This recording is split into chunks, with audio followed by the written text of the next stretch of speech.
لله رب العالمين الحمد لله رب العالمين الحمد لله رب العالمين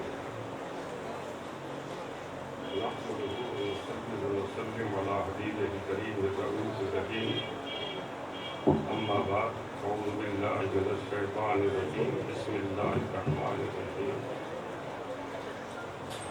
يا أيها الذين آمنوا اتقوا الله وكونوا مع الصادقين صدق الله العلي الولي الحي القيوم درود شریف پڑھ لیجیے سيدنا مولانا محمد وبارك وسلم صلوا عليه الصلاة والسلام عليك يا رسول الله صلى الله عليه وسلم مخلصان معبودہ در ہوئے تو سین اللہ جمالے ہوئے تو دست بکشا جانب زنبیل ماں اپنی بردست بربازو ہے تو اے نقش بند عالم نقشم مرا بند نقشم سنا بند کے گویند نقش بند یا مجدد الفسانی کر مدد بہر خدا نعمت دارین حق سے جل کر ہم کو دلا حضرات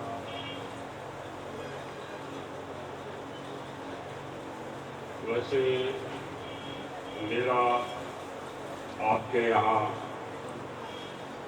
کھوکھا میں بارہا یعنی کئی بار آنا ہوا ہے، لیکن الحمدللہ اس بار جو مجمع کی کثرت اور آپ لوگوں کا جو ذوق شوق جو نظر آ رہا ہے وہ کبھی دیکھنے میں نہیں آیا۔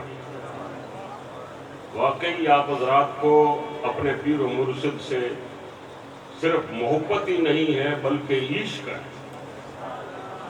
اللہ تبارک و تعالی آپ کی اور ہماری عقیدت اور محبت اپنی بارگاہ میں قبول فرمائے۔ ہمارے یہاں عرس کا بزرگوں سے معمول چلا آ رہا ہے، اور صرف یہ کوئی ہم نے یا ابھی والوں نے یہ چیز چالو نہیں کی کہ 22 محرم ہے، حضرت پیر صاحب کا عرس مبارک ہے، یا اور کسی بزرگ کا کوئی دن ہے تو وہ ہم ہی لوگوں کے یہاں ان کی وفات کا دن کوئی اہمیت کا حامل ہے، بلکہ قرآن پاک اس بات کی گواہی دیتا ہے۔ قرآن کہتا ہے، حضرت عیسیٰ علیہ السلام کہتے ہیں، قرآن پاک نے حضرت عیسیٰ علیہ السلام نے جو کہا وہ قرآن پاک میں ریکارڈ کے طور پر محفوظ کر دیا گیا۔ حضرت عیسیٰ کہتے ہیں، سلام علیہ یوم ولدت، سلام ہو مجھ پر جس دن میں پیدا ہوا، وَيَوْمَ أَمُوتُ، اور جس دن میری وفات ہوگی، وَيَوْمَ أُبْعَثُ حَيًّا، اور جس دن میں حشر کے دن واپس اٹھایا جاؤں گا۔ جس دن وفات ہوگی، وَيَوْمَ يُبْعَثُ حَيًّا، اور جس دن واپس یہ اٹھایا جائے گا۔ تو اللہ تبارک و تعالیٰ کے نزدیک بھی اللہ والے کی ولادت کا دن بڑا اہم ہے، اور فقط ولادت کا دن ہی اہم نہیں ہے بلکہ ان کی وفات کا دن بھی اہم ہے۔ تو ہم جو ان کی وفاتوں کا دن جو مناتے ہیں وہ ہم ادھر ادھر سے لے کر کے نہیں، بلکہ ہم جو کچھ بھی لے رہے ہیں سب قرآن اور حدیث سے لیا جا رہا ہے۔ اور الحمدللہ آج آپ اور ہم جس ہستی اور جس شخصیت کا آج آپ اور ہم عرس منانے چلے ہیں اور ان کی بارگاہ میں خراج عقیدت پیش کرنے چلے ہیں، بعض اولیاء اللہ چلے کر کے انہوں نے ولایت حاصل کی، بعضوں نے ریاضتیں، مجاہدیں، تپسیا، بھگتی، اور کئی انہوں نے مشقتیں جھیلی، کئی گھاٹیاں عبور کی جب وہ ولایت کی منزل پر پہنچے ہیں۔ لیکن کچھ اولیاء حضور کی امت میں اس طرح کے ہیں کہ وہ ماں کے پیٹ میں ہے اور اللہ پاک نے ولایت کا تاج پہنا دیا۔ حضور غوث اعظم رضی اللہ تعالیٰ عنہ ہے، اور حضور سرکار قطب الدین بختیار کاکی ہے، حضور غریب نواز ہے، بڑے بڑے اولیاء کرام کے بارے میں آیا ہے کہ وہ ماں کے شکم میں ہی ہے اور اللہ پاک نے انہیں ولایت سے سرفراز فرما دیا۔ اور حضرات، اگر آپ اور ہم حضور محمود الاولیاء کی آپ اور ہم اگر بات کریں تو محمود الاولیاء کی بات اور آپ کی ولادت پاک ابھی ہوئی نہیں ہے، اور آپ کے پیر و مرشد نے حضرت کے والد محترم کو ارشاد فرمایا کہ سید صاحب ایک شادی آپ اور کر لو۔ انہوں نے کہا حضرت میرا بڑھاپا آ گیا ہے، اب آپ مجھے حکم فرما رہے ہیں؟ کہا نہیں، آپ ایک شادی اور کرو جس سے ایک ایسا لڑکا پیدا ہوگا کہ جس کے سر پر اللہ پاک ولایت کا تاج رکھے گا، تو مادرزاد ولی ہوگا۔ یعنی ابھی شادی نہیں ہوئی ہے، ابھی ماں کے شکم میں نہیں آئے ہیں، اور ایک ولی کی بشارت کا اعلان کر رہا ہے کہ اللہ کا ولی ہوگا اور اس کے فیوز و برکات سے ایک عالم فیض اٹھائے گا۔ الحمدللہ حضرات، آپ اور ہم یوں سمجھیے صاحب کہ ہم نے اوپر کے بڑے بڑے مشائخ کی آپ نے ہم نے زیارت کی یا نہیں کی، لیکن وہ آنکھیں بڑی خوش نصیب ہے جنہوں نے حضور محمود الاولیاء کو دیکھا، اور محمود الاولیاء کو بھی اگر کسی نے نہیں دیکھا تو سید علی اکبر شاہ گیلانی کو دیکھ لیں، یعنی یہ ان کے جانشین ہیں، ان کا عکس ہے، ان کا پرتاؤ ہے، انہیں دیکھنا گویا انہیں دیکھ لینا، اور جنہوں نے انہیں دیکھا ہے ان کے پیر و مرشد کو دیکھ لیا۔ یہ سلسلہ بسلسلہ آگے چلتا جائے گا اور چلتے چلتے خود رسول پاک تک جا پہنچے گا۔ اور حضرات، یہ فیوز و برکات جو ہیں بحمدہ تعالیٰ یوں ہی نہیں ملے ہیں، بلکہ اللہ تعالیٰ کی طرف سے ایسے اشارے ہوتے ہیں، ایسا حکم ہوتا ہے، جیسا کہ آپ نے ہم نے سن رکھا ہے کہ حضرت مظہر مدنی رحمت اللہ علیہ جو خلیفہ ہیں حضرت احمد سعید کے، سمجھے، اور احمد سعید صاحب ہے حضرت ابو سعید کے، ابو سعید صاحب خلیفہ ہیں غالباً حضرت مرزا مجر جان جانا کے، اور مرزا مجر جان جانا رحمت اللہ علیہ حضرت شاہ غلام علی دہلوی، غلام علی دہلوی خلیفہ ہے مرزا مجر جان جانا کے، وہ ہے نور محمد بزایونی رحمت اللہ علیہ کے، وہ ہے حضرت خواجہ سیف الدین کے، وہ ہے حضرت خواجہ معصوم کے، وہ ہے امام ربانی کے، وہ ہے خواجہ باقی باللہ کے، وہ خواجہ امکنگی کے، وہ درویش محمد کے، وہ زاہد کے، وہ عبید اللہ احرار کے، وہ یعقوب شرقی کے، وہ علاؤدین اتار کے، وہ بہاؤدین نقشبند کے، وہ میر کلال کے، وہ بابا سماسی کے، وہ علی محمود کے، وہ شیخ عارف کے، وہ عبد الخالق گزدوانی کے، وہ یوسف حمدانی کے، وہ ابو علی فارمدی کے، وہ ابو الحسن خرقانی کے، وہ بایزید بستامی کے، وہ حضرت جعفر صادق کے، وہ حضرت قاسم کے، وہ سلمان فارسی کے، وہ سیدنا صدیق اکبر کے، اور وہ رسول پاک کے خلیفہ ہیں۔ یعنی یہ سلسلہ بسلسلہ وہاں سے چلا رہا ہے۔ اور حضرت مظہر مدنی رحمت اللہ علیہ جب مدینہ شریف میں آپ تشریف فرما ہیں، آپ کا وصال کا وقت نزدیک ہے، اور لوگوں نے آپ کے جو مریدین وغیرہ تھے انہوں نے عرض کی حضرت آپ اپنا کسی کو جانشین بنا دو، کسی کو خلافت دے دو تاکہ آپ کے بعد وہ فیض لٹائے۔ آپ نے فرمایا کہ دیکھو یہ جو میرے پاس جو فیض ہے وہ ہندوستان کا ہے، اور یہ فیض واپس ہندوستان ہی جائے گا۔ آپ نے صاف طور پر ارشاد فرما دیا، اور اس کے بعد جو آپ کی چارپائی کے ارد گرد جو لوگ بیٹھے ہوئے تھے ان لوگوں نے دیکھا کہ آپ کے سینے مبارکہ سے فیض۔ اب آپ لوگ کہو گے مولانا صاحب فیض کیا ہوتا ہے؟ فیض ایک روحانیت اور فیض ایک کیفیت ہوتی ہے جو بندے کے اندر پیدا کر دی جاتی ہے، اور وہ کیسے پیدا ہوتی ہے؟ جب مرشد کامل توجہ ڈال دیتا ہے، ان کی توجہ ہو جاتی ہے، تو پھر دوستو حالت ایسی وجد کی سی کیفیت بن جاتی ہے، اور بندے کا روح اللہ اللہ کرنے لگ جاتا ہے، جسم کی کیفیت اور روح کی کیفیت الگ ہی ہو جاتی ہے۔ آپ نے نہیں سنا کہ جب حضرت محمود الاولیاء صرف یوں سمجھیے صاحب کے ابھی 3 سال کے ہی ہیں، اور حضرت شاہ سید علی اکبر شاہ گیلانی رحمت اللہ علیہ نے اپنی وفات کے وقت آپ کو اپنے نزدیک بٹھا کر کے پپیتے کی 2-3 پھانکیں ان کو کھلائی۔ 2-3 پھانکیں کھلانا تھا کہ حضرت پیر محمود شاہ کے اوپر ایک وجد کی سی کیفیت طاری ہو گئی۔ یعنی وہ کوئی ہاتھ لگا کر کچھ دے دیتے ہیں تو دوستو بندے کا سراپا ایک الگ کیفیت کے اندر سرابور ہو جاتا ہے. یہ حالت ہو جاتی ہے. فیض اس کا نام ہے کہ بندہ توجہ ڈالتا ہے اور اس کی توجہ سے دوستو حال بندے کا اندر کا کچھ الگ ہی ہو جاتا ہے. اب بعض لوگ کیفیت وغیرہ نہیں مانتے کہ کیفیت کیا ہوتی ہے. کیفیت تو کسی اہل دل کے سامنے بیٹھ کر دیکھو کیفیت کیا ہوتی ہے. یہ چیز ایسا نہیں ہے کہ لفظوں اور شبدوں میں تمہیں سمجھائی جائے. یہ تو ایسی چیز ہے کہ جب تک اس کو کوئی چکھے گا نہیں تب تک اس کا پتہ نہیں چلے گا. حضور علیہ السلام کی بارگاہ میں حضرت صدیق اکبر رضی اللہ تعالیٰ عنہ جو ہمارے سلسلے کے بڑے شیخ ہیں. ہم اور آپ یہ سمجھتے ہیں کہ سلسلے نقشبندیہ بہاؤالدین نقشبند سے چلا ہے اور بہاؤالدین نقشبند کے ٹائم سے اس کا نام نقشبند پڑا ہے. ارے یار یہ نقشبند نام صرف بہاؤالدین نقشبند کے وقت سے ہی نہیں پڑا ہے بلکہ ہمارے عالم غیب نبی نے حضرت صدیق اکبر رضی اللہ تعالیٰ عنہ کو اشارتاً یہ نام دے دیا تھا. اب آپ پوچھو کہ کیسے دیا تھا؟ آپ لوگوں نے وہ روایت تو نہیں سنی. حضور علیہ السلام نے ایک مرتبہ فرمایا حضرت صدیق اکبر سے کہ ابو بکر یہ انگوٹھی لے جاؤ اور اس کے نگینے پر لا الہ الا اللہ نقش کر کے لے آؤ.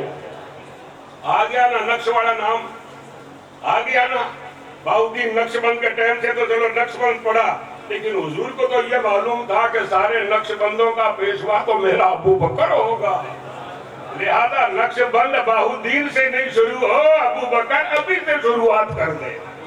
لا الہ الا اللہ نقش کر کے لا. ابو بکر صدیق رضی اللہ تعالیٰ عنہ گئے اور آپ نے لا الہ الا اللہ اس نگینے کے اوپر لکھوایا اور لکھوا کر کے ابو بکر صدیق نے دل میں سوچا کہ حضور نے فرمایا لا الہ الا اللہ نقش کر کے لیا تو سرکار کا نام کیوں نہیں لکھوا دوں. آپ نے فرمایا کہ محمد الرسول اللہ بھی لکھ دو تو محمد الرسول اللہ بھی نقش کروا دیا. کہ محمد الرسول اللہ نقش کروایا اور لے جا کر کے حضور کو وہ نگ پیش کیا. حضور علیہ السلام نے دیکھا. آپ نے فرمایا ابو بکر یہ کیا کیا؟ کہا کیا ہوا حضور؟ کہا کہ تم کو کہا تھا لا الہ الا اللہ نقش کر کے لانا, تم نے آگے محمد الرسول اللہ بھی نقش کروا دیا. کہا حضور میری عقیدت کو گوارا نہ ہوا کہ میرے مولا کا نام ہو اور میرے محبوب کا نہ ہو. حضور میری عقیدت کو گوارا نہ ہوا, میں نے لکھوا دیا, میں نے نقش کروا دیا. حضور نے فرمایا ابو بکر نیچے یہ ایک اور نام لکھا ہوا ہے ابو بکر صدیق رضی اللہ تعالیٰ عنہ. یہ کیا ہوا؟ ابو بکر صدیق نے کہا حضور میں نے تو صرف محمد الرسول اللہ لکھوایا ہے, میں نے میرا نام نہیں لکھوایا. ابھی ابو بکر صدیق حضور کے پاس بیٹھے ہی تھے کہ حضرت جبریل علیہ السلام آسمانوں سے آ گئے اللہ کا پیغام لے کر کے کہ میرے محبوب ابو بکر کو جس طرح یہ بات گوارا نہ ہوئی کہ مولا کے نام کے ساتھ مصطفیٰ کا نہ ہو تو اس کی یہ ادا ہمیں پسند آ گئی. ہم نے ہماری قدرت سے ابو بکر کا نام لکھوا دیا کہ ابو بکر کا نام نہ ہو یہ ہمیں گوارا نہ ہوا, لہذا ہم نے یہ نام لکھوا دیا. تو سرکار ابو بکر صدیق رضی اللہ تعالی عنہ اس سلسلے کو یوں سمجھیے صاحب کہ نقشبند نام وہاں سے پڑ گیا. آگے چل کر کے ہاں بہاؤالدین نقشبند کے وقت سے نام پڑا لیکن نقش کا سلسلہ وہی سے ہو گیا. اور دوسری بات یہ ہے کہ صاحب نقشبندی سلسلے میں بات یہ ہے کہ نقشبندی سلسلے کے مشائخ زیادہ تر کیا کرتے ہیں, اپنے مرید کو سامنے بٹھاتے ہیں, سامنے بٹھا کر کے اس کو اللہ اللہ کا ذکر اس کو بتاتے ہیں اور جب وہ غائب ہوتا ہے یعنی کہیں اور کہیں جاتا ہے تو اس کو تصور بتاتے ہیں کہ تصور یہ کیا کرو کہ میں تو روبرو یار, میں تو روبرو یار, میں تو میرے مرشد کے سامنے بیٹھا ہوں, مرشد میرا میرے سامنے بیٹھا ہے. یہ چیزیں بتائی جاتی ہیں. اب ابو بکر صدیق رضی اللہ تعالیٰ عنہ سے حضور صلی اللہ علیہ وسلم نے پوچھا کہ ابو بکر دنیا کی چیزوں میں سے تجھے کیا چیز سب سے زیادہ پسند ہے؟ ابو بکر صدیق نے عرض کیا یا رسول اللہ ان نظروں الیک, آپ کا چہرہ دیکھتے رہنا مجھے سب سے زیادہ پسند ہے. پھر حضور نے فرمایا ابو بکر اور کیا پسند ہے؟ کہا آپ کے روح کرنا مجھے سب سے زیادہ پسند ہے۔ پھر حضور نے فرمایا اور کیا پسند ہے؟ کہا الانفاق فی سبیل اللہ، آپ کے راستے میں پیسہ خرچ کرنا مجھے بہت زیادہ پسند ہے۔ یعنی نقشبندی سلسلے کا نام بھی اور نقشبندی سلسلے کے اصول اور ضوابط بھی یہ سارے کے سارے گویا ابو بکر صدیق رضی اللہ تعالیٰ عنہ سے چلے آ رہے ہیں۔ تو میں بات کر رہا تھا کہ ابو بکر صدیق رضی اللہ تعالیٰ عنہ نے کیفیت کی بات کر رہا تھا۔ ابو بکر صدیق رضی اللہ تعالیٰ عنہ نے حضرت حنظلہ کو دیکھا۔ کیا دیکھا؟ کہ حضرت حنظلہ ایک جگہ کھڑے کھڑے رو رہے۔ آپ نے فرمایا حنظلہ کیا بات ہے، رو کیوں رہا ہے؟ کہا نافقہ حنظلہ، نافقہ حنظلہ، نافقہ حنظلہ۔ کہا کہ حنظلہ منافق ہو گیا، حنظلہ منافق ہو گیا، حنظلہ منافق ہو گیا۔ ابو بکر صدیق نے کہا ارے یہ کیا باتیں کر رہے ہو؟ تم تو حضور کے صحابی ہو اور کہہ رہے ہو میں منافق ہو گیا، میں منافق ہو گیا، یہ کیا باتیں کر رہے ہو؟ انہوں نے کہا میں منافق ہو گیا۔ کہا کیسے؟ کہا کہ یوں جب حضور صلی اللہ علیہ وسلم کی ذکر کی مجلس میں بیٹھتا ہوں، حضور کے روبرو بیٹھتا ہوں، جب تو میری کیفیت کچھ اور ہوتی ہے، اور جب میں حضور کے مجلس سے اٹھ کر کے جب گھر میں آتا ہوں، بازار جاتا ہوں، تو وہ میری کیفیت ختم ہو جاتی ہے۔ اسی کو میں سمجھ رہا ہوں کہ میں منافق ہو گیا ہوں۔ آپ نے فرمایا نہیں نہیں ایسی بات نہیں ہے، حضور کے پاس چلتے ہیں، حضور سے فیصلہ کرواتے ہیں۔ گئے حضور کے پاس، الصلاۃ والسلام علیک یا رسول اللہ۔ حضور نے فرمایا وعلیکم السلام، کیا بات ابو بکر؟ عرض کیا حضور یہ حنظلہ کیا کہہ رہا ہے؟ فرمایا بولو کیا بات ہے؟ حنظلہ نے کہا یا رسول اللہ آپ کی مجلس میں بیٹھتا ہوں، جنت کی باتیں کرتے ہو لگتا ہے جنت میرے سامنے ہے، خدا کی باتیں کرتے ہو گویا میں میرے رب کو دیکھ رہا ہوں۔ حضور دل کی کیفیت کچھ الگ ہی ہو جاتی ہے، مگر حضور جب آپ کی مجلس سے اٹھ کر کے جب جاتا ہوں تو کیفیت وہ ختم ہو جاتی ہے۔ آپ نے فرمایا حنظلہ جو کیفیت میری بارگاہ میں تمہاری رہتی ہے، اگر وہی کیفیت تمہاری گھر میں اور بازار میں اگر رہے نا تو فرشتے آ کر کے تم سے مصافحہ کرنے لگ جائیں، فرشتے تمہارے بستروں پر آ کر تم سے مصافحہ کریں۔ تو اس کا مطلب یہ ہے نبی پاک نے فرمایا کہ حنظلہ گھبرانے کی ضرورت نہیں ہے، کیفیت تو بدلتی رہتی ہے، اور کیفیت اس لیے بدلی جاتی ہے تاکہ تم دنیاوی کام کاج کو بخوبی انجام دے سکو، اپنے گھر کے کاموں کو بھی تم اچھی طرح انجام دے سکو۔ اگر ہر وقت وہی کیفیت اگر تمہاری کو طاری رہے تو تمہارے اوپر وہ محبیت کا عالم ہر وقت طاری رہے گا، اس لیے کیفیت بدلتی رہتی ہے۔ اب آپ لوگوں کا بھی ہوگا یہ دھیان کہ آپ لوگ ابھی یہاں ہو، جب آپ لونی شریف جاؤ گے تو لونی شریف آپ جو ہی گئے، آپ بس اسٹینڈ پر اترے، آپ گاڑی میں بیٹھے درگاہ شریف جانے لگے، تو آپ جب اسٹیشن پر اترے تب کیفیت تمہاری اور ہوگی، اور جب تم مدرسے کے اندر جاؤ گے تب کیفیت تمہاری اور ہوگی، مگر جب تم حضور کے بالکل آستانے کے پاس گنبد میں جا کر کھڑے ہو جاؤ گے پھر کیفیت اور ہی بن جائے گی۔ کیونکہ اللہ والوں کا تپ جو لگے گا، اللہ والوں کی حرارت جو لگے گی، ان کے جو مزاروں پر نور کی جو برسات ہوتی رہتی ہے، اس برسات کے کچھ چھینٹے جو پڑیں گے تو تمہارے دل کی کیفیت کچھ الگ ہونے لگ جائے گی۔ اس کو کہتے ہیں کیفیت۔ جیسے آپ اور ہم موبائل چارج نہیں کرتے کہ بھئی موبائل چارج کرنے میں کرنا کیا پڑتا ہے، ایک تو آپ اور ہم پن اس میں لگاتے ہیں، آگے آپ نے ادھر پن لگا دی، ایک پن آپ نے ہمارے موبائل میں لگا دی، پھر آپ نے ہم نے سوئچ آن کر دیا، اس کے بعد آپ اور ہم دیکھتے ہیں لکیریں آ رہی ہے، لٹی آ رہی ہے۔ یہ کیا ہوتا ہے؟ جب ہم مرشد کے سامنے بیٹھتے ہیں تو ہمارے دل کے اندر نور کی شعاعیں آنے لگتی ہے، نور کی لکیریں پڑنے لگتی ہے، اس لیے کہ مرشد کا جو چہرہ ہے، مرشد کا جو جلوہ ہے ہمارے لیے ایسا ہے کہ ہمیں رب تبارک و تعالیٰ کی یاد تازہ ہو جاتی ہے۔ اس کا نام ہے توجہ۔ یہ اللہ والوں کی توجہ ہوتی ہے۔ ہمارے حضور علیہ السلام سرکار صلی اللہ علیہ وسلم کے سامنے ابو جہل آیا، آ کر کہا کہ میری مٹھی میں کیا ہے؟ جب حضور نے فرمایا کہ تیری مٹھی میں جو ہے میں بتاؤں، یہ جو تیری مٹھی میں وہ بتا دے کہ میں کون ہوں۔ ابو جہل نے کہا ایسا؟ کہا ہاں۔ تو کہا ٹھیک ہے میری مٹھی میں ہے وہ، آپ کے بارے میں بتا دے کہ آپ کون ہو۔ جب حضور صلی اللہ علیہ وسلم نے توجہ ڈالی، توجہ جو ہی دی، کنکریاں اچھلنے لگی اور کنکریوں نے پڑھ لیا لا الہ الا اللہ محمد الرسول۔ چاند کی طرف رسول پاک نے اشارہ فرمایا تو حضور نے چاند کو کہا کہ تیرے 2 ٹکڑے کر دے یا 2 ٹکڑے ہو جائے، نہیں، صرف حضور نے اپنی توجہ ادھر کی، وہ توجہ کرنا تھا کہ چاند کا سینہ چک ہو جانا تھا۔ اس طرح مشائخ توجہ دیتے ہیں سامنے بٹھا کر کے، ان کی توجہ سے ہمارے دل کے اندر ہلبلاہٹ ہونے لگتی ہے، ہلبلاہٹ ہونے لگتی ہے، دل کی دنیا اتھل پتھل ہو جاتی ہے اور بندے کا لنک لائیو کنیکشن اپنے رب تبارک و تعالیٰ سے ہو جاتا ہے۔ یہ کون کرتا ہے؟ یہ مشائخ کرتے ہیں، یہ اولیاء کرتے ہیں، یہ بزرگان دین کرتے ہیں۔ تو حضرت مظہر مدنی رحمت اللہ علیہ، آپ سے لوگوں نے پوچھا حضرت جانشین کون ہوگا، خلیفہ کون ہوگا؟ فرمایا کہ یہ ہندوستان کا قید ہندوستانی جائے گا۔ پھر لوگوں نے دیکھا جو آپ کے چارپائی کے ارد گرد بیٹھے ہوئے تھے، لوگوں نے دیکھا کہ حضرت کے سینے مبارک سے فیض،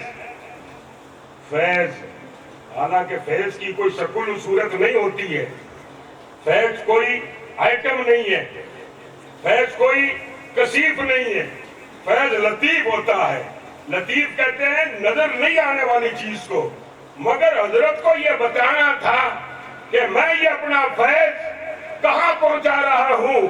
ملاقات یار شریف میں حضرت مراقبے میں بیٹھے ہوئے تھے اور حضرت مدر مدنی کے سینے مبارک سے ایک سبز رنگ کا پرندہ جیسا فیض کی صورت نکلا اور نکل کر کے آیا اور حضرت شاہ صدیق اللہ کے سینے کے اندر آ کر پیوست ہو گیا۔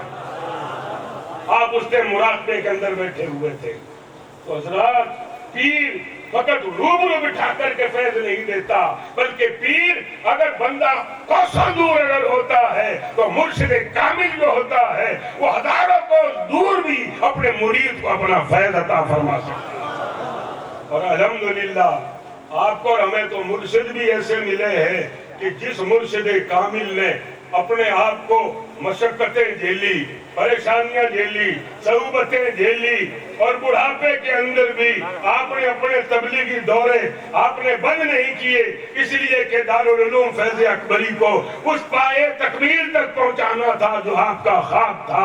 دوستو کسی کے خواب تو کسی کے انتقال کے بعد پورے ہوتے ہیں، مگر مبارک و محمود شاہ ولی کہ آپ کا خواب جو تھا آپ نے اپنے بالکل حیاتی میں آپ نے اپنے خواب کو شرمندہ تعبیر ہوتے ہوئے دیکھ لیا۔ کیسا آپ نے اسٹاف چھوڑ دیا، کیسے آپ نے ناظم چھوڑ دیے، کس طرح کا آپ نے ایریا چھوڑ دیا، کس طرح آپ نے نورانیت چھوڑ دی۔ تو بحمدہ تعالی آج ادارہ دن بدن ترقی کرتا جا رہا ہے۔ تو حضرت نے اس طرح اپنا فیض دوستو ہر چار طرف آپ نے لٹایا، بہایا۔ اور حضرت ہم نے پیر تو ہم نے بہت دیکھے، ہم نے پیر ہماری 65 سالہ زندگی یا 65 سال کی عمر یا اس سے زیادہ کی، مگر پیر بہت دیکھے ہیں، مگر یہ مبالغہ نہیں ہے، غلو نہیں ہے، یہ آپ لوگوں کے سامنے روبرو یہ کچھ کہہ کر کے کوئی چاپلوسی نہیں ہے، بلکہ دوستو جو سادگی پیر محمود شاہ میں دیکھی گئی وہ سادگی ہم نے کسی بھی پیر میں نہیں دیکھی، فقط ہم نے انہیں دیکھا ہے۔ یعنی لگتا ہی نہیں تھا کہ یہ کوئی بہت بڑے مرشد کامل ہے، ہاں بس یہ گول سی ٹوپی لگی ہوئی ہے اور آپ کے قمیص پہنا ہوا ہے، سلوار ہے وہ بھی گھٹوں سے اوپر ہے سنت کے مطابق، اس طرح کا حال۔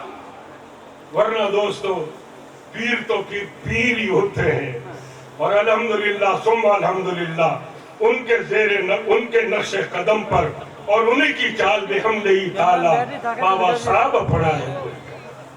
دوستو کر و فر سے، لباسوں سے اور کسی سے عزت اور مقام نہیں بنتا بلکہ خدمت سے، اور دوستو مشائخ کے ادب اور احترام سے عزتیں اور عظمتیں بڑھ جاتی ہیں۔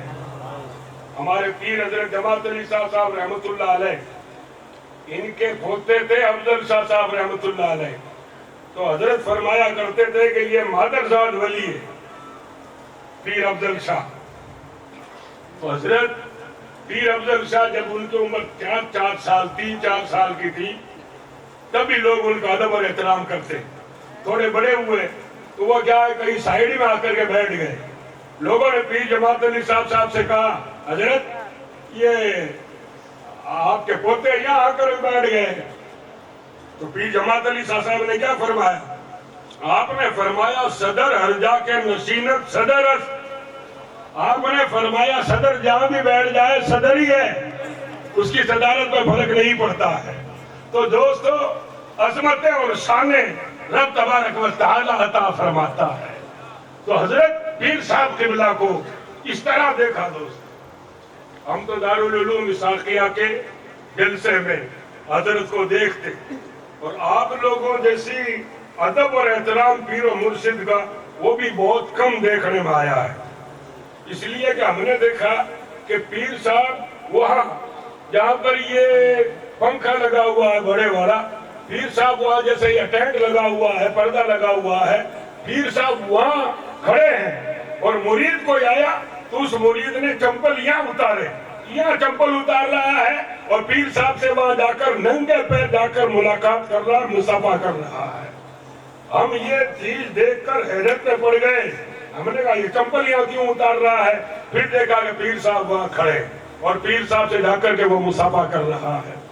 کیا رے بھائی وہ یہ ایکو تو کم کر دیا نا، ایکو ختم کر دینا۔ تو اس طرح کا ادب اور احترام حضور قبلہ پیر صاحب کا آپ حضرات کے یہاں اس طرح کا ادب اور احترام۔ اور دوستو ابھی مولانا شریف صاحب جو منقبت حضرت کی پڑھ رہے تھے، اور دیکھیے صاحب ایک بات اور عرض کرتے کہ بعض لوگوں کا یہ حال ہے کہ وہ پیر ہیں تو وہ پیر کیا صرف خانقاہ تک سمت ہے، اپنے مریدوں تک سمت ہے، اپنے حلقے تک سمت ہے، اس سے آگے نہیں ہے۔ مگر الحمدللہ حضرت پیر محمود شاہ جیلانی رحمت اللہ علیہ نے اپنے پیر و مرشد کے حکم سے دارالعلوم فیض اکبری جو قائم فرمایا، آج یہ جو جتنے بھی آپ کو رمے علماء نظر آ رہے ہیں، چاہے ادھر دیکھو چاہے ادھر دیکھو، یہ سارے گلشن محمودی کے مہکتے ہوئے پھول ہیں، اور ان کی خوشبو سے آج علاقہ سارا مہک رہا ہے۔ ہاں اگر پیر صاحب قبلہ صرف پیر مریدی تک اگر محدود رہتے تو آج یہ فیض علم کا اتنا سارا نہیں ملتا۔ الحمدللہ دونوں فیض یعنی ظاہری علم کا بھی اور باطنی علم کا بھی دونوں فیض اگر مل رہے ہیں تو لونی شریف میں دارالعلوم فیض اکبری کے یہاں سے مل رہے ہیں۔ خانقاہی نظام بھی چل رہا ہے اور دوستو علم ظاہر کا نظام بھی وہاں سے چل رہا ہے، دونوں طرح کے فیض وہاں سے چل رہے ہیں۔ اور کیوں نہ ہو دوستو، آپ بحمدِ تعالی مادرزاد آپ ولی، پیدائشی طور پر آپ اللہ کے ولی ہیں، اور آپ کی دعائیں اور آپ کا علم۔ اب وہ آپ لوگوں کے یہاں وہ مشہور قصہ ہے کہ کہاں چھاجالے کا قصہ ہے، کہاں کا قصہ ہے؟ پانی کے کنویں والا چھاجالے کا، کہ بھئی وہ پانی کیا ہے کہ لوگوں نے شکایت کی کہ حضرت یہاں ہمارے یہاں میٹھا پانی نہیں ہے، آپ ہمارے لیے دعا فرمائیں۔ آپ نے فرمایا کہ بھئی جاؤ فلاں جگہ جا کر کنواں کھودو۔ وہاں بیچاروں نے پوری محنت کر لی، کھود کھود کر کے تنگ آ گئے اور وہ پانی وہاں نکلا نہیں۔ پھر حضرت کے پاس وہ جو مکھیا تھے ان کے وہ آئے، حضرت پانی تو نکلا نہیں ہے۔ آپ نے فرمایا اچھا ٹھیک ہے کوئی بات نہیں۔ پھر آپ نے فرمایا ایسا تو تہجد کا ٹائم میرے پاس آنا۔ وہ تہجد کا ٹائم پھر گئے، جا کر عرض کیا حضرت آپ نے کنواں کھدوایا، اتنی ساری محنت کی، پانی نکلا نہیں، لوگ مایوس ہو رہے ہیں۔ میں وہ کنویں والی کرامت نہیں بتا رہا ہوں، مجھے بتانا کیا ہے وہ ایک الگ بات ہے۔ کیا بتایا آپ نے؟ آپ نے فرمایا کہ کنواں جاؤ کھودو ایک پتھر نکلے گا. پتھر کی بات یعنی کھودنے والوں کو پتہ نہیں کہ یہاں پتھر ہے، مگر قیامگاہ میں بیٹھے ہوئے محمود شاہ کو پتا ہے کہ پتھر ہے. فرمایا کہ وہ پتھر نکلے گا، اس پتھر کے نکلنے کے بعد تمہاری منزل مل جائے گی. بتائیے صاحب، دوربینیں لگا کر دیکھو تب بھی پتہ نہیں چلتا ہے، مگر ان کی آنکھوں کو اللہ پاک نے وہ شان عطا فرمائی ہے کہ جب میں کسی کو اپنا ولی بنا لیتا ہوں، آنکھیں اس کی ہوتی ہے، دیکھنا میرا ہوتا ہے. آنکھ والا تیرے جوبن کا تماشا دیکھے، دیدے کور کو کیا آئے نظر کیا دیکھے. یعنی اتنا اللہ تبارک و تعالیٰ نے علم عطا فرمایا. اور صرف کنویں کی بات یہ یہاں کی بات نہیں ہے، کنویں کی بات وہاں بھی ہے کہ وہاں لونی شریف میں وہاں بھی لوگوں نے جب وہ کہا کہ ہمارے ہاں کھارا پانی ہے، میٹھے پانی کا وہ نہیں ہے، ایک کنواں ہے اس میں کھارا ہی کھارا پانی ہے. جب حضرت سید علی اکبر شاہ نے فرمایا کہ اچھا ایسا کرو، کنکریاں لاؤ، تھوڑی بہت کنکریاں مٹھی پر منگوائی، اس کے اوپر کوئی کلام دم کیا، فرمایا کہ یہ لے جا کر اس میں ڈال دو. کنکریاں اوپر دم کر کے آپ نے کنکریاں کنویں میں ڈلوائی، کنویں کا سارا ہی پانی میٹھا ہو گیا. جس کے تلووں کا دھون ہے آب حیات، وہ ہے جان مسیحا ہمارا نبی. آج اللہ تعالیٰ مجھے معاف کرے، بعض کچھ کہنے والوں نے سادات کے بارے میں کہا، نادانوں کو یہ پتہ نہیں ہے حضور علیہ السلام کی یہ حال ہے. حضور اگر کسی کھارے کنویں میں اپنا لعاب دہن ڈالتے ہیں تو وہ کنواں میٹھا بن جاتا ہے، اور ان کی آج میں بھی یہ تاثیر ہے کہ وہ لعاب دہن نہیں ڈالیں، کنکریوں پر بھی پھونک مار کر ڈلوا دیں تو وہ بھی پانی میٹھا ہو جائے. یہ رسول اللہ کی حال کا خاصہ ہے، یہ تاثیر ہے. اور دوسری تاثیر آپ کو دیکھنی ہے، آپ میڑا چلے چل حضور صلی اللہ علیہ وسلم کے قدم پاک کے نشان بھی آج دنیا میں کئی جگہ موجود ہیں کہ حضور کے قدم شریف کا نشان ہے، حضرت ابراہیم علیہ السلام کے قدم شریف کے نشان ہے. اور جب حضرت وہاں تشریف لے گئے، بڑی مشہور بات ہے، میں کہتا ہوں کہ مجھے گواہی دینے کی ضرورت نہیں، تمہیں گواہی دینے کی ضرورت نہیں، کسی اور کو گواہی دینے کی ضرورت نہیں. میڑا کے اس پتھر سے پوچھ لو کہ محمود شاہ کون ہے، ان سے پوچھ لو کہ نبی کی حال کی کیا شان. ہم کیا کاٹیا واڑ وغیرہ جاتے ہیں تو کاٹیا واڑ میں کچھ میں اس طرح کی بولی ہے کیا کہ بابو ہمارے گھر میں قدم کر دو، ہمارے گھر میں قدم کر دو، ہمارے گھر میں قدم کر دو، برکت ہو جائے گی. ہم گنہگار سیاہ کار لوگ، ہم نے کہا ہمارے گھر میں ہم قدم رکھیں گے کیا برکت ہوگی. تو کیا ہے کہ بولی ہے گجرات والوں کی کہ قدم رکھ دو، آپ قدم کر دو. تو حضرت جب وہاں تشریف لے گئے نا میڑا، تو وہاں وہ ایک بھائی آپ کی مریدہ تھی، اس نے اپنے شوہر سے کہا ہمارے پیر صاحب آئے ہیں، حضرت کے اپنے گھر میں قدم کروا دو. تو وہ آدمی ذرا ماڈرن اور نئے قسم کی نئی تہذیب کے آدمی تھے، اور پیر مریدی میں اتنی ان کو دلچسپی اور رچی نہیں تھی. انہوں نے کہا ٹھیک ہے قدم کروا دیں گے. اب وہ ان کی اہلیہ نے کہا کہ آپ پیر صاحب جا کر کہو تو صحیح کہ ہمارے گھر حضرت قدم کر دو. اب صاحب بتاتے ہیں کہ حضرت جا قیام فرماتے، وہ آدمی وہاں جا کر کے بیٹھا اور پیر صاحب نے اس کو ہی فرمایا، آپ نے فرمایا بھئی تمہارے یہاں قدم کرنا ہے، تمہارے یہاں قدم کریں گے، چلو تمہارے یہاں قدم کریں. اس نے کہا حضرت ہماری اہلیہ کہہ رہی ہے حضرت کے قدم کروا دو. کہا ٹھیک ہے قدم کر دیں گے. تو اسی ٹائم حضرت وہاں سے روانہ ہوئے اور آپ اس کے ساتھ ہو لیے، چند مریدین بھی آپ کے ساتھ. وہ مکان میں نے دیکھا ہے، میں بھی میڑا گیا ہوں پیر صاحب کے وسیلے سے، تو اس مکان کا کیا ہے کہ اورا ٹائپ ہے، 2 بان ہیں اس کے، ایک ادھر ہے اور ایک ادھر ہے، سمجھے آپ؟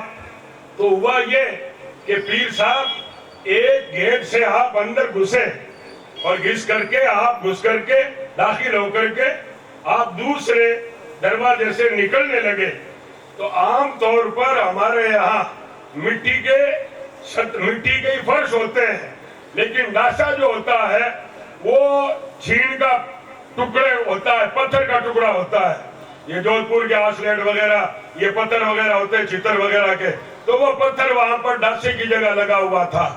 اب حضرت ادھر سے آپ داخل ہوئے اور ادھر سے آپ نکل گئے، جو ہی آپ نکلے اور آپ نے فرمایا بھئی ہم نے قدم کر دیا۔ ان کو بیچاروں کو پتہ ہی نہیں کہ کیا ہوا۔ تھوڑی دیر کے بعد جب وہ لوگ گھر میں آئے، اچھی طرح دیکھا تو دیکھا کہ جس ڈھاسے کے اوپر پیر صاحب نے قدم رکھا تھا، حضرت کے قدم کا نشان اس پہ موجود۔ قدموں کے نشان پتھر لے رہے ہیں، حضور علیہ السلام کی شان ہے یہ۔ اب آپ اور ہم کیا، پیر صاحب تشریف لائے، ہم نے کیا ہے کہ نرم گدا بچھایا، اور ہم کیا ہے کہ صاحب وہ ڈلب والے گدے بچھا دیتے ہیں کہ بھئی فرض کیا ہے کہ کڑک ہے، پیر صاحب کو تکلیف نہ ہو۔ مگر حضور علیہ السلام کی شان تو یہ ہے کہ حضور اگر پتھریلی زمین پر بھی اگر چلنے لگے تو مولا فرماتا پتھرو محبوب آ رہا ہے، تم نرم ہو جاؤ اور محبوب کے قدموں کو اپنے اوپر لے لو۔ یہ شان ہے رسول پاک صلی اللہ علیہ وسلم کی، حضور کی یہ شان ہے، تو حضور کی آل کے اندر بھی دوستو وہ صفت موجود ہے۔ حضور صلی اللہ علیہ وسلم کے کچھ خاصے ہیں جو صرف حضور کے ہی ہیں، مگر حضور صلی اللہ علیہ وسلم اپنی خاصوں میں سے کچھ خاصے اپنے غلاموں کو، اپنی آل کو، اپنے مریدوں کو اور اپنے امتیوں کو بھی حضور جسے چاہے اسے عطا فرما دیتے ہیں۔ جی اللہ تبارک و تعالیٰ نے یہ شان عطا فرمائی ہے رسول پاک صلی اللہ علیہ وسلم۔ اس لیے دوستو یہ فیض جو ہے وہ حضور علیہ السلام کے سینے کا فیض ہے، جو سینہ و سینہ چلا آ رہا ہے۔ حضرات اب صاحب یہ بعض لوگ کہتے ہیں صاحب آپ یہ سینے کا فیض کہتے ہو، سینے کا کہاں ذکر ہے؟ قرآن شریف میں نہیں آیا الم نشرح لک صدرک؟ کیا ہم نے آپ کا سینہ نہیں کھول دیا؟ اور حضرت موسیٰ علیہ السلام کیا کہتے ہیں؟ رب اشرح لی صدری ویسر لی امری، مولا میرا سینہ کھول دے۔ اور فقط اتنی بات نہیں ہے بلکہ اللہ کا قرآن گواہ ہے۔ اللہ تعالیٰ ارشاد فرماتا ہے مثل نورہ کمشکات، اللہ فرماتا ہے کہ ہمارے نور کی مثال جیسے کوئی آڑے میں تو سمجھتے ہو نا، اللہ فرماتا ہے میری تو کوئی مثال نہیں ہے، لیکن میرے نور کی مثال جیسے کوئی کمشکات، جیسے آلہ ہے۔ اور پھر آلہ خالی آلہ ہے یا اس میں کچھ ہے؟ آگے ارشاد ربانی ہے فیہا مصباح، اس کے اندر چراغ جل رہا ہے۔ اور پھر چراغ کیسا ہے؟ المصباح فی زجاجہ، چراغ ہے اس کے اندر گولے کے اندر ہے، یعنی فانوس کے اندر ہے۔ اور پھر اس زجاجہ کی کیا شان ہے؟ اور زجاجتو کأنہا کوکب درری، وہ گولا اس طرح چمک رہا ہے جیسے ستارہ جھلملا رہا ہے۔ حضرت عبداللہ ابن عباس سے کسی نے پوچھا کہ یہ مشکات کیا ہے؟ قرآن شریف میں آیا ہے مثل نوری کا مشکات، مشکات کس کو کہتے ہیں؟ مشکات سے کیا مراد ہے؟ جب حضرت عبداللہ ابن عباس نے فرمایا مشکات سے مراد ولی کا سینہ ہے۔ کیا ہے؟ نبی کا سینہ اور نبی کے نائبوں کا سینہ۔ اور پھر المصباح سے کیا مراد ہے؟ المصباح سے مراد ان کا دل ہے، کیا ہے ان کا دل؟ المصباح فی زجاجہ، یعنی وہ گھوڑے کے اندر ہے اور اتنا روشن گھوڑا ہے کہ اس کی روشنی جھن جھن کر کے باہر آ رہی ہے، یعنی ولی کا سینہ اور اس سینے کے اندر اس کا دل، اور وہ دل چراغ کی مانند ہے اور اس چراغ کی روشنی باہر آ رہی ہے، یعنی وہ ہر سینے میں اس کا نور نہیں ملے گا بلکہ اس سینے میں ملے گا کہ جس سینے کا نور باہر چھن کر کے آ رہا ہے، لوگوں کو فیض پہنچ رہا ہے۔ آج یہ کوکا کی سرزمین جو رشک کشمیر بنی ہوئی ہے، یہ کس کے قدموں کا ثمرہ ہے؟ یہ حضرت محمود شاہ، حضور سرکار محمود شاہ جیلانی کے قدموں کا ثمرہ ہے۔ اللہ والوں کے قدم آ جاتے ہیں تو دوستو بلائیں رد ہو جاتی ہیں۔ وہ مجھے ایک بات اور یاد آئی، میں سینے کی بات بعد میں کروں گا۔ وہاں پر مکہ شریف میں حرم شریف کے اندر جہاں پر مطاف ہے، مطاف سمجھتے ہیں یعنی خانہ کعبہ جہاں ہے اس کے چاروں طرف کا جو ایریا ہے نا، لوگ طواف کرتے ہیں، اس کو مطاف بولتے ہیں۔ تو وہاں مطاف کے اندر ایک کرسی لگتی ہے، اس کرسی پر ایک مکی مولانا بیٹھتا ہے، دیوبندیوں کا نجدیوں کا وہ رکھا ہوا ہے، اور دیوبندی اور نجدی عقیدوں کی وہ وہاں بیٹھ کر تبلیغ کرتا ہے۔ تو وہ ایک مرتبہ اس سے کسی نے پوچھا، ایسے ایسے بونڈے سوال کرتے ہیں لوگ اور ایسے ایسے ہی وہ جواب دیتا ہے، ایسے ہی بے حیا پوچھنے والے ایسے ہی بتانے والا، جس طرح کے گندے سوال۔ خیر صاحب، ایک شخص نے کھڑے ہو کر مکی سے پوچھا کہ درود تاج پڑھنی چاہیے کہ نہیں پڑھنی چاہیے؟ اس نے کہا درود تاج نہیں پڑھنی چاہیے، کیونکہ درود تاج کے اندر نبی کو دافع البلا کہا ہے۔ نبی دافع البلا نہیں ہوتا، اللہ دافع البلا ہے۔ اللہ بلاؤں کو دفع کرنے والا ہے، نبی بلاؤں کو دفع نہیں کرتا۔ واہ صاحب، ایک مولانا یوسف صاحب کر کے ادے پور کے تھے، جو الور کے جو ایک بزرگ ہوئے ہیں، رکن الدین الوری رحمت اللہ علیہ، وہ بھی نقشبندی سلسلے کے بزرگ ہیں، تو وہ ان کے مرید تھے۔ انہوں نے کھڑے ہو کر کہا کہ حضرت درود تاج میں کیا خرابی ہے؟ انہوں نے کہا میں نے کہا نا کہ درود تاج کے اندر کہا ہے دافع البلاء والوباء والقحط والمرض والالم، نبی بلاؤں کو دور کرتے ہیں، مرضوں کو دور کرتے ہیں، بیماریوں کو دور کرنے والے ہیں۔ نبی بیماریوں کو دور نہیں کرتے، نبی بلاؤں کو دور نہیں کرتے، اللہ ہی بلاؤں کو دور کرتا ہے۔ تو وہ یوسف صاحب کہتے ہیں کہ میں چپکا ہو کر کے بیٹھ گیا اور میں نے مراقبہ کیا۔ نقشبندی سلسلے میں مراقبہ ہے، وہ کہتے ہیں میں نے مراقبے میں تصور میں رسول پاک کو یاد کیا اور حضور سے عرض کیا کہ یا رسول اللہ، اس آدمی نے میری بولتی بند کر دی ہے اور یہ کہتا ہے کہ رسول اللہ دافع البلا نہیں ہے، حضور مجھے کوئی ایسا جواب دلا دو کہ اس کی بولتی بند ہو جائے۔ وہ کہتے ہیں میں نے تصور کیا، تھوڑی دیر ہوئی میرے کو جواب آ گیا، وہ کہ میرے کو جواب آ گیا، میں واپس کھڑا ہوا، میں نے کہا ہاں مولانا صاحب آپ نے کہا کہ نبی دافع البلا نہیں ہے اس لیے درود تاج نہیں پڑھنی چاہیے۔ کہا ہاں صحیح ہے، نبی بلاؤں کو دور نہیں کرنے والے۔ یوسف صاحب نے کہا میں نے پھر یہ پوچھا کہ آپ یہ بتاؤ کہ حضور صلی اللہ علیہ وسلم جب تک مکے میں تھے اور آپ مدینے نہیں گئے تھے، اس وقت مدینے کا نام کیا تھا؟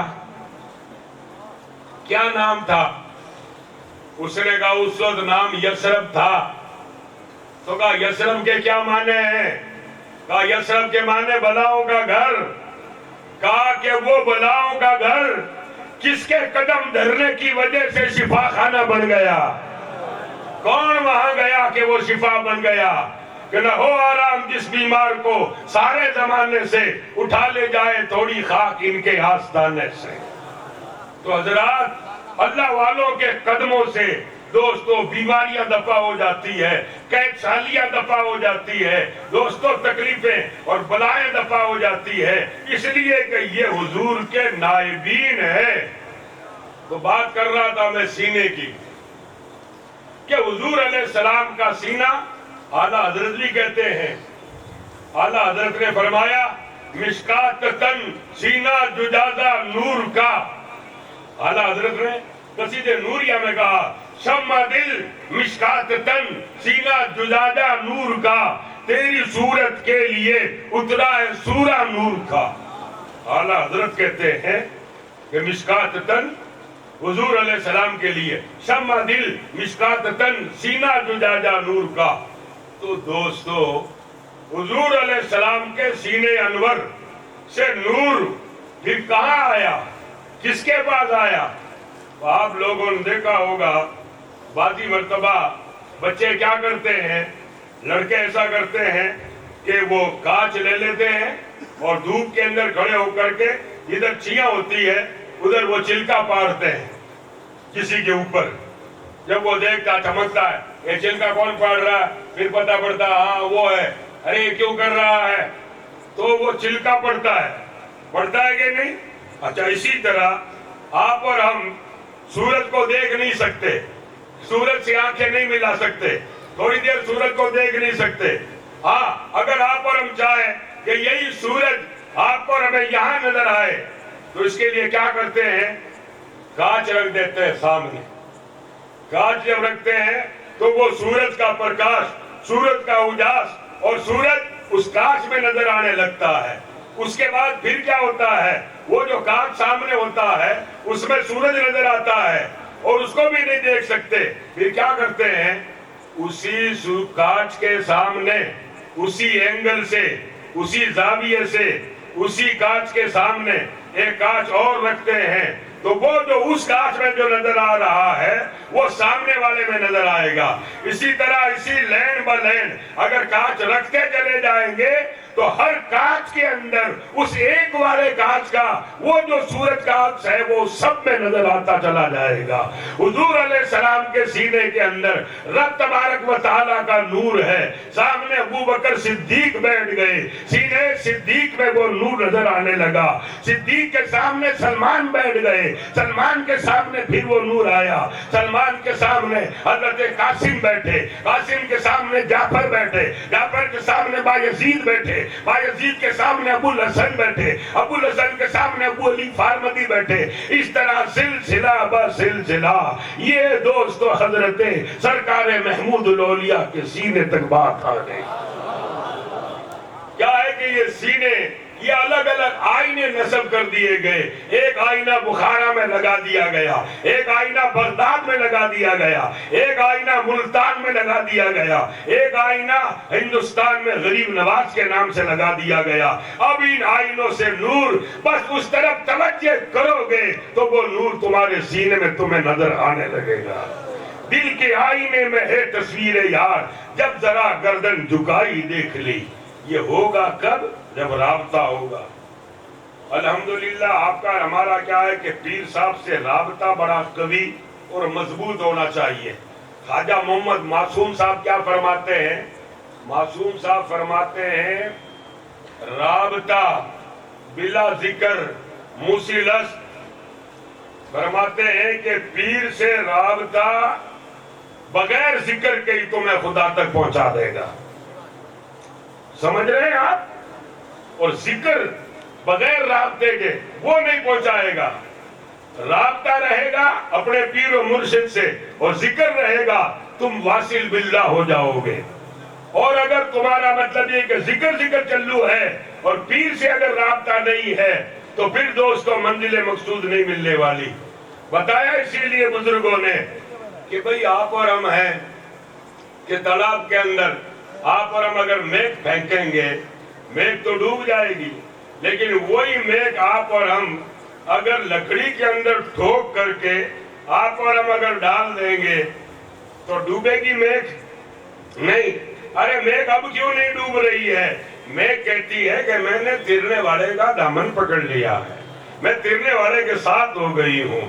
تو جو مشائخ کا جو ساتھ پکڑ لیتے ہیں، اپنے پیروں کا دامن کرم جو تھامے رکھتے ہیں، تو دوستو وہ پیروں کے ساتھ ساتھ وہ بھی دوستو منزل مقصود تک ان کو پہنچا دیا جاتا ہے. کب پہنچایا جاتا ہے؟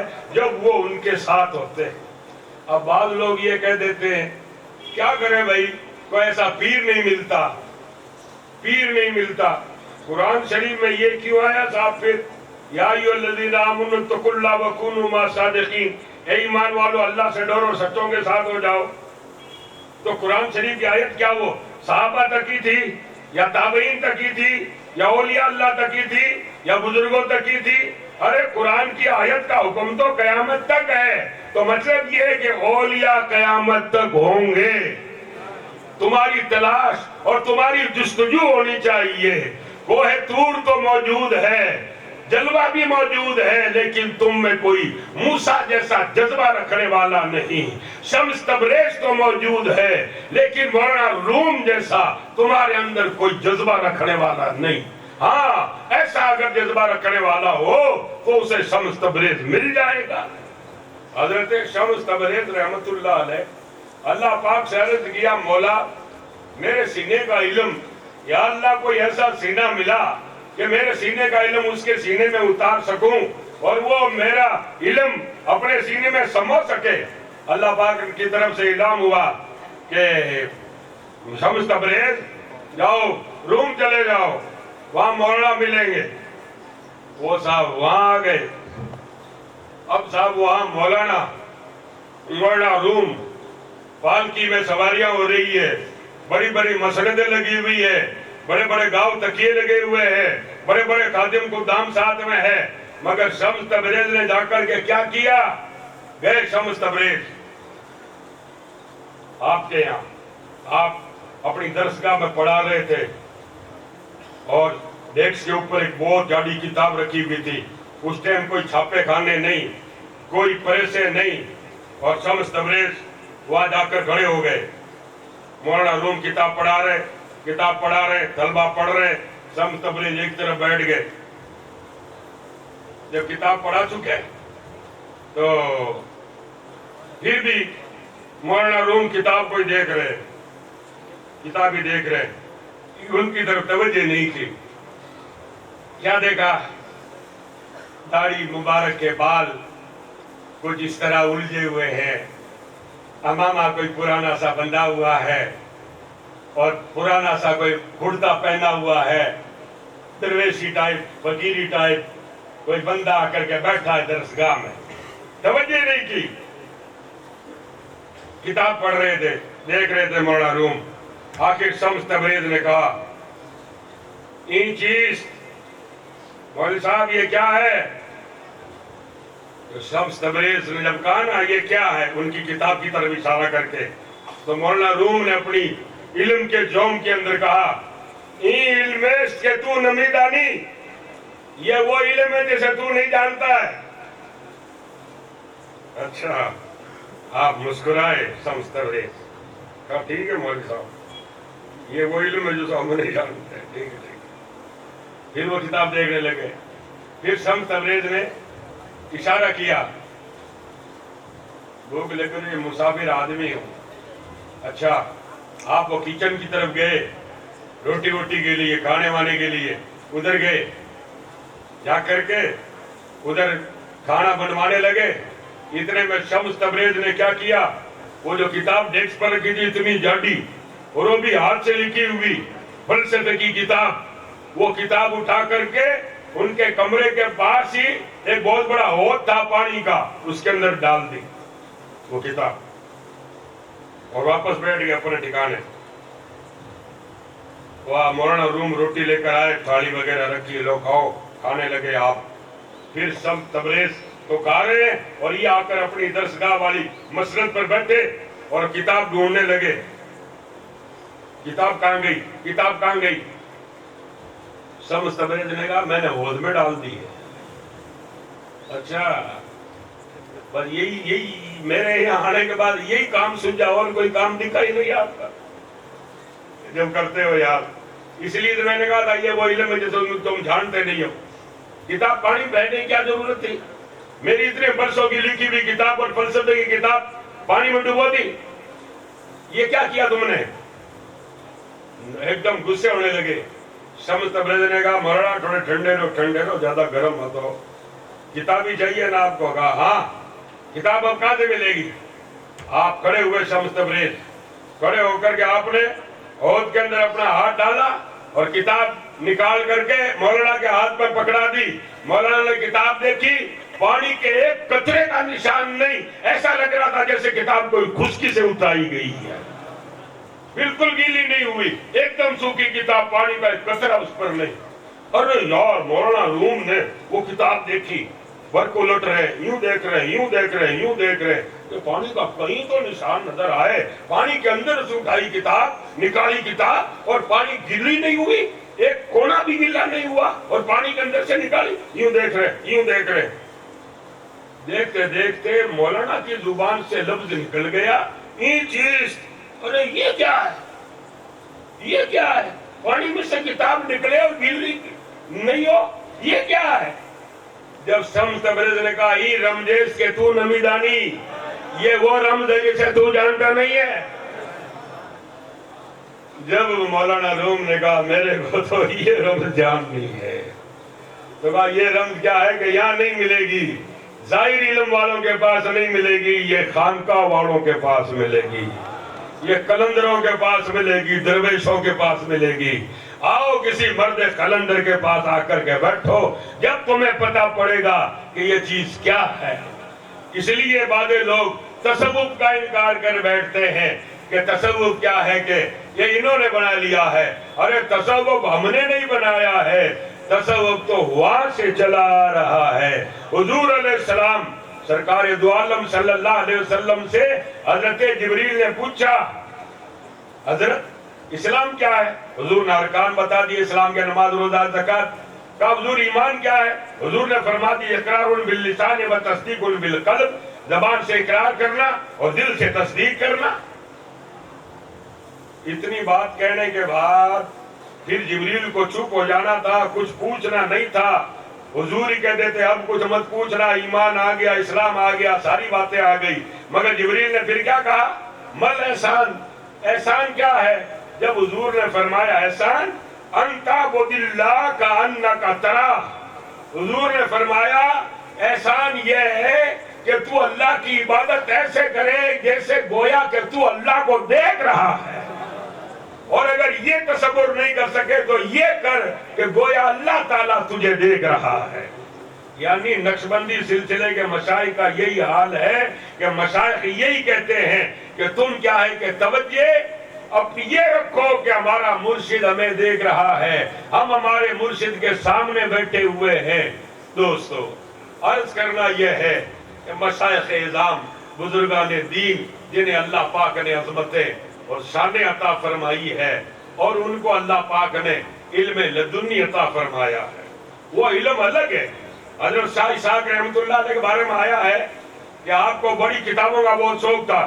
جب آپ کتابیں منگاتے تھے نا تو کوئی بھی کتاب دیکھتے نہیں تھے، بلکہ کتاب سیدھی لائبریری میں رکھوا دیتے، اور جب بھی کوئی مسئلہ یا کوئی بات ہوتی تو کہتے ہیں کہ فلانی کتاب اتار لو، اس کے فلانے صفحے پر فلانی سطر پر یہ بات لکھی ہوئی ہے. جب لوگ اس کتاب کو دیکھتے تو وہی صفحہ ہوتا اور وہی سطر ہوتی تھی. دوستو یعنی کتاب کو دیکھ کر کتاب کو پی لیا کرتے تھے. یہ علم تھا اللہ کے ولیوں کا، یہ علم لدنی کہلاتا ہے جو براہ راست رب تبارک و تعالیٰ کی طرف سے بندے کو مل جاتا ہے. اللہ تعالیٰ نے ایسا علم عطا فرمایا. جبھی تو آپ نے اپنے وصال سے پہلے فرمایا کہ بھائی ہماری مونچھیں وغیرہ کم کر دو. لوگوں نے کہا اتنے برسوں آپ نے کم نہیں کروائی. آپ نے کہا حضور کے سامنے جانا ہے، یعنی پتہ چل جاتا اللہ کے بندے کو. اسی طرح وفات سے کچھ گھنٹوں پہلے حضرت نے فرما دیا کہ بھائی چاول لے آؤ، فلانا لے آؤ، وہ بکرے ذبح کرو، وہ کرو، وہ کرو. یعنی مریدین آئیں گے، وہ آئیں گے. یعنی انتقال کا کوئی لوگوں کو شک شبہ تک نہیں کہ حضرت کی وفات ہو جائے گی. ارے تمہاری نگاہیں دیکھے یا نہ دیکھے اللہ کا ولی سب دیکھ لیتا ہے.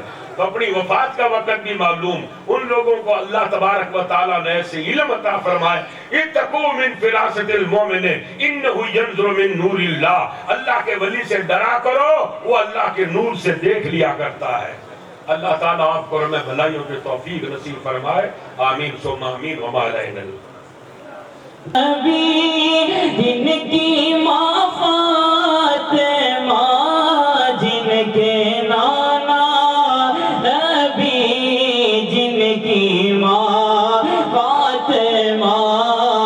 اس حسین ابن حیدر پہ لاکھوں سلام. کاش محشر میں جب ان کی آمد غار بھیجے سب ان کی شوکت پہ لاکھوں سلام. مجھ سے خدمت کے قدسی کرے ہاں رضا, مجھ سے خدمت کے قدسی کہے ہاں رضا. مصطفیٰ جانے رحمت لاکھوں سلام. شمع بز میں ہدایت اللهم صل وسلم على سيدنا ومولانا محمد وعلى عترته بعدد كل معلوم لك. یا اللہ پاک حضرت پیر محمود شاہ محمود الاولیاء حضرت کے اعلیٰ علین میں اور درجات بلند فرما. الہ العالمین ان کی آنکھوں کو اپنے جلوہ جمال سے ٹھنڈی فرما. یا اللہ پاک ان کو ہماری طرف سے تسلیم اور سلام پہنچا دے. یا اللہ پاک ہمیں ان کی راہ و روش اپنانے کی توفیق مرحمت فرما. یا اللہ انہیں اپنی رضا اکبر تک پہنچا. یا اللہ پاک ان کے جتنے بھی ہم اثر, ان کے خلفاء, ان کے مریدین, ان کے معتقدین, ان کے متوسلین, ان کے محبین, الہ العالمین سب کو دنیا اور آخرت کی تمام بھلائیاں عطا فرما. الہ العالمین آپ نے جو ادارہ اور جو آپ نے جو قداور, جو آپ نے تناور بہت بڑا درخت جو لگوایا, یا اللہ اس کی شاخیں پروردگار عالم ہر چار طرف اور پھیلا دے. یا اللہ نقشبندی فیض کو باری لا ہر چار طرف الہ العالمین پھیلا دے. یا اللہ پاک اپنے فضل سے کرم سے جتنے بھی آپ کے مریدین وغیرہ ہیں الہ العالمین انہیں دونوں جہان کی کامیابیاں کامرانیاں نصیب فرما. دارالعلوم کو دن دونی رات چوگنی ترقی عطا فرما. پیر صاحب قبلہ کا سایہ ہمارے اوپر دراز فرما. عمر خضری عطا فرما. الہ العالمین اپنے فضل سے کرم سے ہم سب کو نواز دے. اور یا اللہ پاک یہ جو عرس شریف منایا گیا اتنے عقیدت مند یا اللہ پاک یہاں سب حاضر ہوئے ہیں. باری اللہ حضرت پیر صاحب کی زیارت سے, پیر صاحب کے مشائخ کی زیارت سے, ان کے فیوض و برکات سے یا اللہ پاک ہم سب کو مالا مال فرما دے. الہ العالمین ہماری مجلس اپنی بارگاہ میں قبول فرما لے. یا اللہ پاک ہماری اس مجلس کو بالکل ہو بہو ساری کی ساری مجلس یوں بھی یوں یا اللہ حضور علیہ السلام کی دہلیز پر بھیج فرما دے. حضور کی نگاہ کرم ہو جائے اور حضور کے مقدس ہاتھوں سے یا اللہ حضرت پیر محمود شاہ جیلانی, حضور سید علی اکبر شاہ جیلانی علیہ رحمت رضوان, ان کو الہ العالمین جو کچھ بھی یہاں پر پیش کیا گیا وہ سب یا اللہ پاک تو انہیں پیش فرما دے. ہماری مجلس ان کی بارگاہ میں قبول کروا دے. ان اللہ و ملائکتہ یصلون علی النبی یا ایھا الذین آمنوا صلوا علیہ وسلموا تسلیما. اللهم صل علی سیدنا و مولانا محمد النبی الأمی وآلہ وصحبہ بارک وسلم. سبحان ربک رب العزۃ عما یصفون وسلام علی المرسلین والحمد للہ.